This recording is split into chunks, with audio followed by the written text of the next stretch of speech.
Sveiki. Kiek išleidžiate cigaretėms per savaitę pinigų? Nu, paskaičiuojam, koks pakelis kainuoja apie pitaką, ne, 5 eurai. Nu, tai jūs per savaitę išleidžiate 40 eurų kažkur, ne? Tai vietoj to galit nusipirkti musmirių valgytojas.lt yra džiovintos musmirės 15 eurų, 10 gramų, užteks savaitėj valgyti.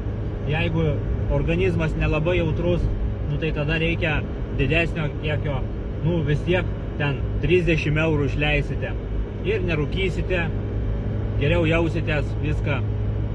Nueikite į musmirių valgytojas.lt, ten yra ir literatūros paskaityti, kaip tai veikia, bet žmonės meta rūkyti be problemų ir susitvarko miegas, kai būna nemiga žmonėms. Tai yra vieni svarbiausių dalykų. Tai va tiek, sekite kanalą.